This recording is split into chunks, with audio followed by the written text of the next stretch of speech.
Со временем действительно становится лучше. Я ушла от своего изменившего мужа в середине 2020 года, после того, как узнала о его эмоциональном романе. Для меня это был полнейший шок. Я была уверена, что знаю своего мужа, и уверена, что мы проведем вместе всю жизнь. Уверена, что он никогда меня не предаст. Я пыталась спасти отношения пару месяцев, но он стал каким-то невыносимо ревнивым и параноидальным, что звучит, конечно, иронично. И в итоге я поняла, что мне нужно просто пространство, чтобы подумать о, наверное, практически неизбежном разводе. Я ушла, чувствуя ужасную вину за то, что оставляю человека с глубокими страхами быть покинутым. Я чувствовала вину за то, что вырываю своих животных. Я испытывала огромное чувство вины за то, что отнимаю у мамы зятя, у сестры ее Шурина, у племянницы дядю. И мне было страшно финансово. Я зарабатывала всего, наверное, 10% от того, что зарабатывал он. И я понимала, что я едва ли смогу выжить одна. Я ненавидела рассказывать это все людям. Ненавидела плакать, когда казалось, что слез уже не осталось, а они все равно текли ручьем. Я ненавидела свои сомнения, страх и обиду. Я ненавидела свою убогую квартиру и постоянные тревожные проверки банковского счета. Ненавидела дополнительное время в дороге на работу, потому что мне пришлось срочно найти очень дешевую доступную квартиру прямо посреди пандемии. Я ненавидела своего мужа за то, что он поставил меня в такую ситуацию. А потом, во время похода в магазин после работы, я спонтанно купила растение. Я поставила его на солнечную кухню своей квартиры. Ярко-зеленое, с доисторическими усиками, которые слегка танцуют от сквозняка. Мне казалось, что оно заменяет ту счастливую улыбку, которую я пока что не могла носить сама. Мои кошки перестали прятаться, потому что мой муж больше не орал из-за кого-то, кто его обидел, пугая их так, что они забивались под кровать, пока я лежала на полу. Тянулась рукой, чтобы их погладить, и говорила, что все хорошо. Я могла сидеть на диване в тишине и читать часами. Я больше не возвращалась домой к грязной посуде в раковине и к мужу в игровом кресле. Мне больше не приходилось смотреть на дыры в стенах, которые он пробивал кулаками. Я больше не паниковала, когда платонические друзья-мужчины писали мне сообщения. Моя семья приспособилась, пусть и неловко. Мое растение выросло, я купила еще одно. Иногда я начинала даже им улыбаться. Мне было тяжело, но я могла платить хотя бы за квартиру. Я платила по счетам. Я попросила больше рабочих часов на работе. Я готовила на ужин то, что хотела. Никто не просил меня сделать перекус в полночь после дня полного работы, уборки, готовки, стирки. Я сама таскала продукты по лестнице из магазина, меняла масло в машине, училась чинить некоторые вещи самостоятельно. Я начала слушать отличные подкасты во время своей новой, более длинной дороги на работу. И я стала плакать все реже и реже. А потом я вообще перестала плакать. Иногда я даже напевала на кухне. Я случайно познакомилась с человеком, и в начале февраля мы пошли на первое наше свидание. Он был в похожей ситуации, что и я, и мы оба хотели двигаться медленно, не торопясь. Насколько это вообще возможно. Он заботливый, добрый, внимательный. Он покупает моим кошкам их любимые лакомства. Он оставляет телефон экраном вверх. Он говорит мне правду и понимает мои страхи. И мы оба любим Хэллоуин и готовить. Он лучше даже готовит, а я все-таки лучше него пеку. Он дает мне пространство, чтобы исцеляться и проживать все это. А я делаю то же самое для него. Мы говорим о прошлом и осторожно обсуждаем будущее. Мы не хотим никого и ничего сглазить. Я больше не чувствую никакой ненависти. Мое растение чувствует себя прекрасно. Оно прощает меня, когда я его переливаю, и за это я благодарна ему. Мои кошки лежат на солнце в моей тихой, убогой квартире. В моей жизни есть мужчина, который хорошо ко мне относится, и он легко и естественно занял место в моем сердце. Впервые за долгое время я плачу, когда пишу это, но это слезы счастья. Со временем действительно становится лучше. Господа и дамы, мы досмотрели до момента, где будут пролетать ники моих спонсоров здесь. Спасибо вам большое, ребята, за вашу поддержку. Она ощутима и мотивирует меня снимать для вас видео дальше. Вот. Поддержать канал можно также по ссылкам в описании, если хотите присоединиться на доску почета. Можно комментарием, лайком поддержать еще. Если хотите, чтобы я для вас зачитал вашу историю или какую-нибудь, которая вам очень понравилась, есть email в описании канала, я, наверное, буду прикреплять его к каждому ролику, где вы можете связаться со мной и предложить свою идею. Вот. А мы будем слушать историю дальше. Почему мне было все равно, что муж мне изменял? Это апдейт с некоторое время спустя. Я узнала, что мой муж изменял мне в начале 2020 года. Я получила анонимное сообщение, в котором была деталь, известная только человеку, хорошо знавшему моего мужа. Я спросила его об этом, и он начал дозированно признаваться по капле, сказав, что это был разовый случай в 2019 году. Он спросил, помню ли я фотографии, которые нашла годом ранее. Он имел в виду довольно откровенные снимки, которые я тогда обнаружила и которые показали, что у него есть определенный фетиш, скрываемый от меня. Я не буду вдаваться в детали, потому что это слишком интимно, особенно учитывая, что ему это было стыдно, даже если рассказ анонимен. В то время в своей наивности я решила, что он сделал эти фото просто так. Думаю, я подавила мысль о том, что он мог отправлять их кому-то, потому что он выглядел таким пристыженным. Я предполагала, что он не хотел бы, чтобы кто-то это увидел. Мне даже в голову не пришло, что у него могла быть совершенно отдельная тайная онлайн-жизнь и отношения, где он мог свободно выражать себя таким образом. Когда я нашла фотографии, я простила его за то, что он скрывал, и заверила, что я люблю его и принимаю его таким, какой он есть. Я попросила только одного – быть честным со мной и доверять мне, потому что именно такие клятвы я давала, выходя за него замуж. В конце я сказала дословно: если есть еще что-то, что ты скрываешь, пожалуйста, скажи сейчас. Я не буду злиться, я не буду тебя осуждать. Мне просто нужно это знать. Потому что если я узнаю позже и пойму, что ты солгал мне сейчас, я не смогу продолжать этот брак с тобой. Он согласился и сказал, что больше ничего нет.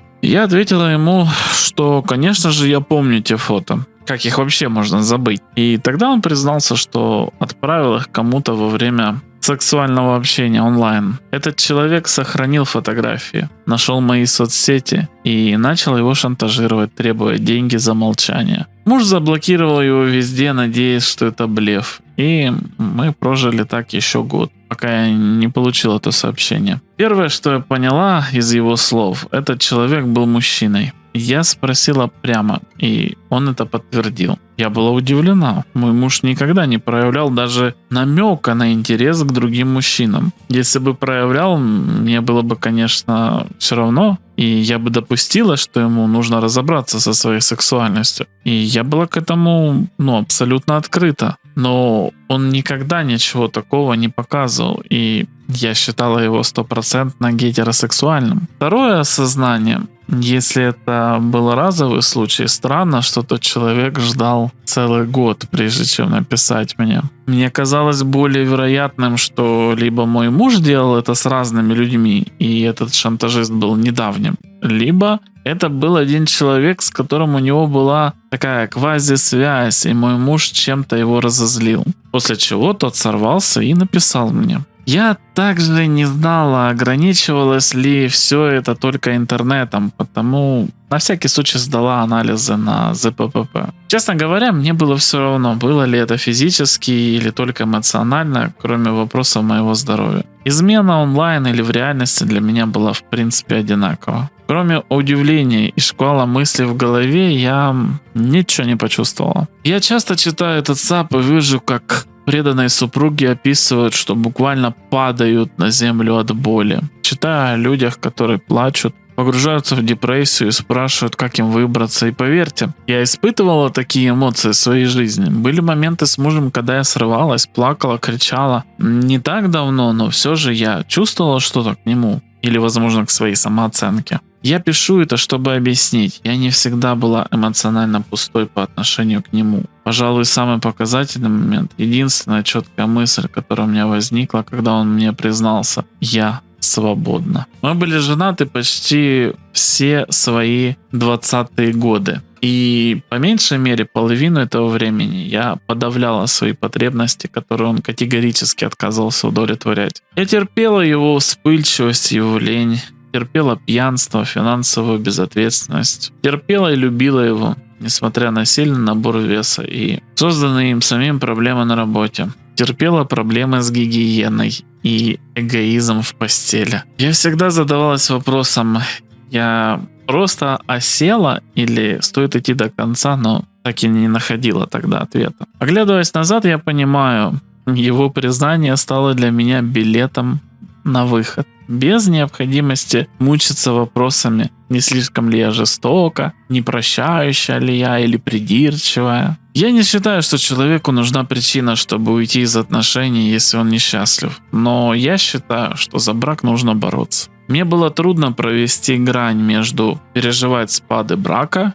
и терпеть то, что терпеть не нужно. Эта внутренняя война шла во мне годами, и даже несмотря на то, что здесь все было достаточно очевидно, я все равно задавалась вопросом: могу ли я простить, списать все на его проблемы с близостью, детские травмы. В конце концов, я не была романтически раздавлена так, чтобы эмоции толкнули меня к решению. Поэтому я попробовала. Я действительно старалась, но он стал параноидально подозрительным по поводу моей верности. Постоянно обвинял меня в изменах, проверял и контролировал. Возможно, он боялся ответной реакции, я не знаю. Я терпела это, удивительно, но факт, какое-то время. Мы много говорили, и я чувствовала лишь жалость к его стыду и растущую злость из-за его наглости, когда он обвинял меня в абсурдных предательствах. Я чувствовала обиду, потому что столько лет пыталась сделать наш брак счастливым. Я готовила и убирала. Я заботилась о нем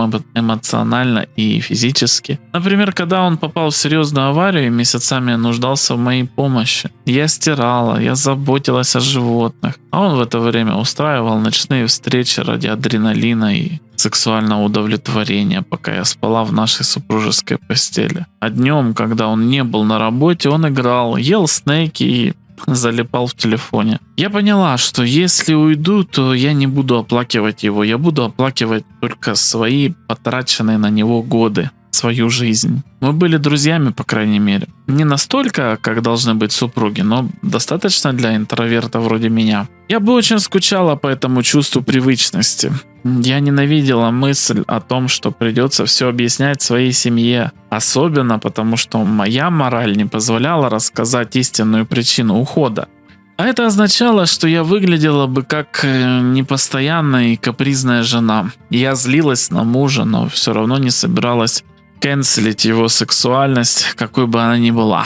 Через пару месяцев мне окончательно надоел весь этот цирк и психологический ад. Я больше не могла терпеть его взрывную ревность и собственную злость на него. После очередной ссоры, где я снова изложила свои чувства и условия, а он смотрел на меня с яростью в глазах и называл меня холодной и бесчувственной, общительной женщиной, я сказала, что ухожу, и мы с ним окончательно расстаемся. Я сказала, что я найду квартиру и заберу все, что мне нужно. Я не хотела оставаться в доме по ряду причин, и, если честно, мне даже нравилась мысль, что ему придется самому заботиться о себе, доме и о всей своей жизни. Я думала, что либо он поймет, насколько это тяжело, либо будет жить в грязи и в грязной одежде, питаясь остатками еды на вынос вместо домашних блюд, которые я готовила и которые он так любил. Это была мелкая, но приятная победа в любом случае. Когда я ушла, это было эмоционально тяжело, но я все равно не чувствовала себя преданной или сломанной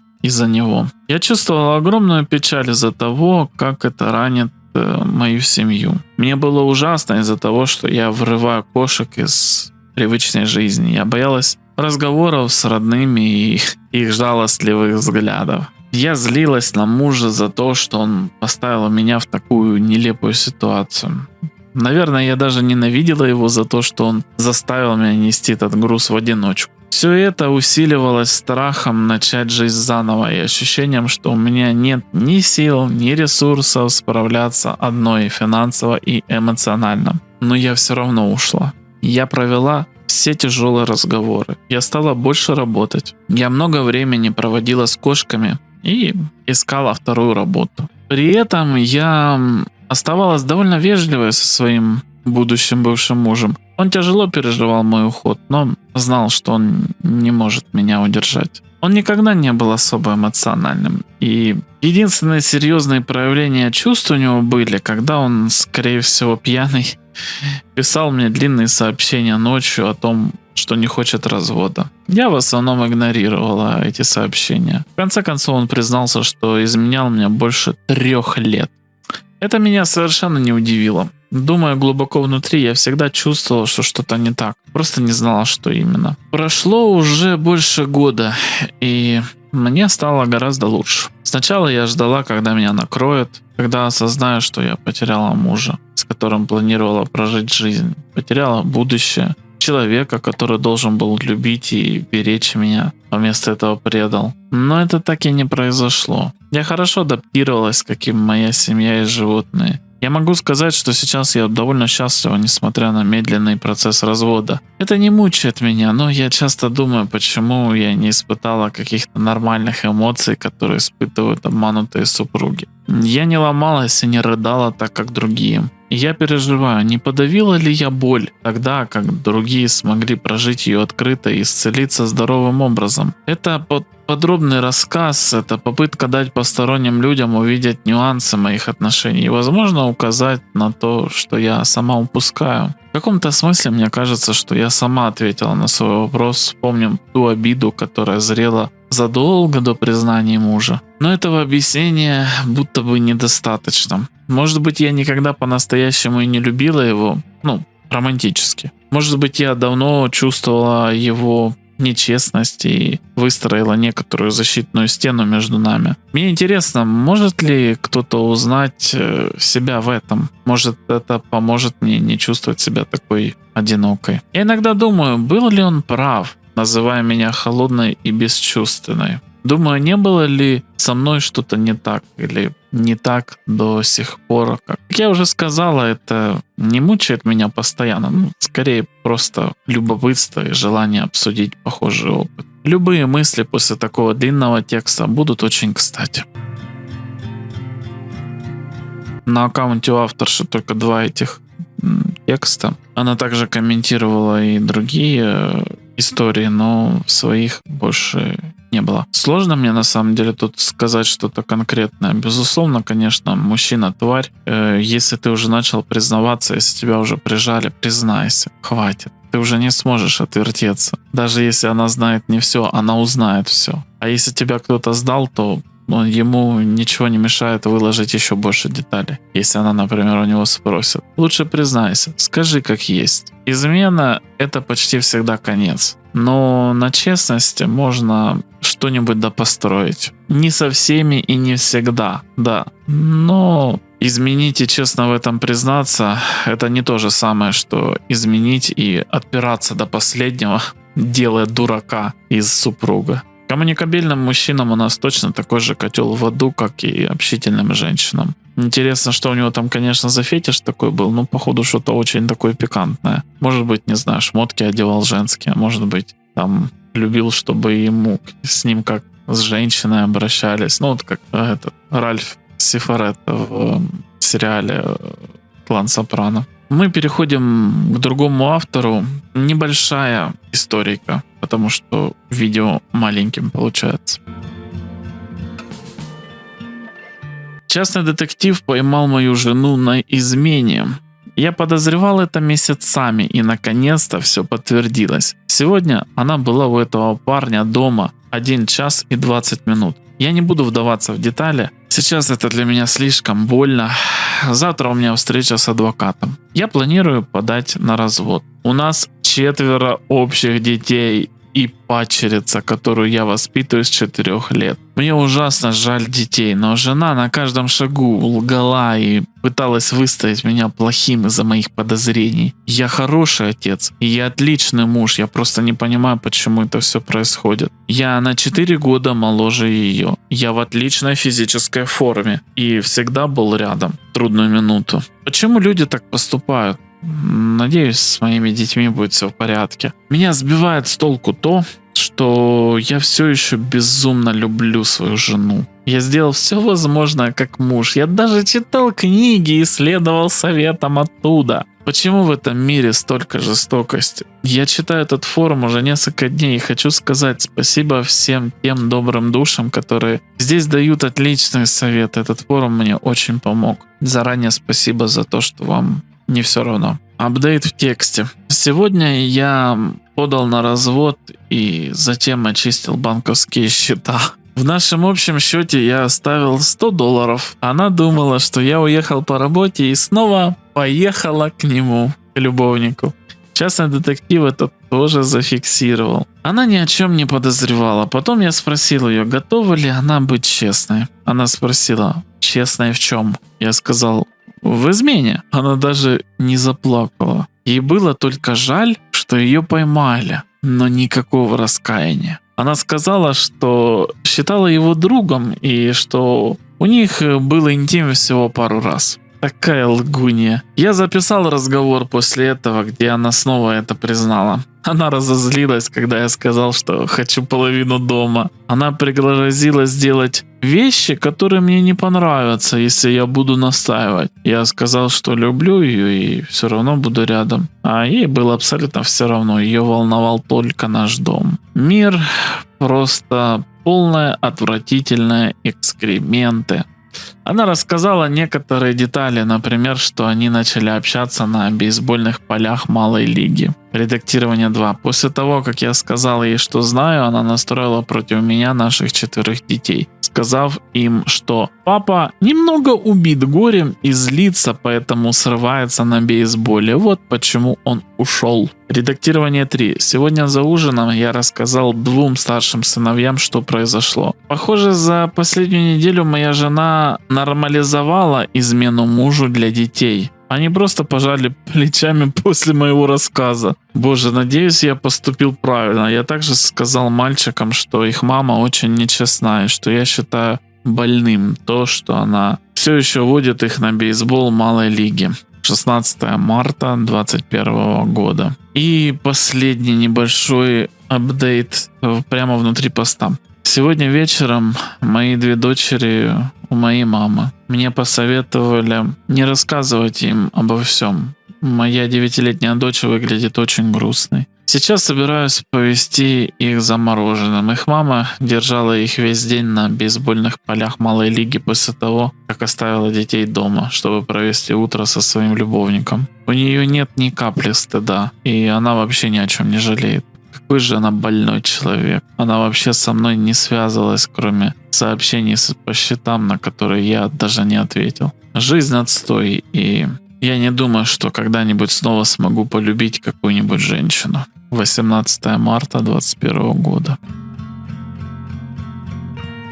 Пост написан 4 года назад, и почти 3 года там была тишина. И вот год назад он написал о крипте, а именно о XRP монетке, как она используется в армии США или что-то в этом роде. Хочется посочувствовать, наверное, мужику.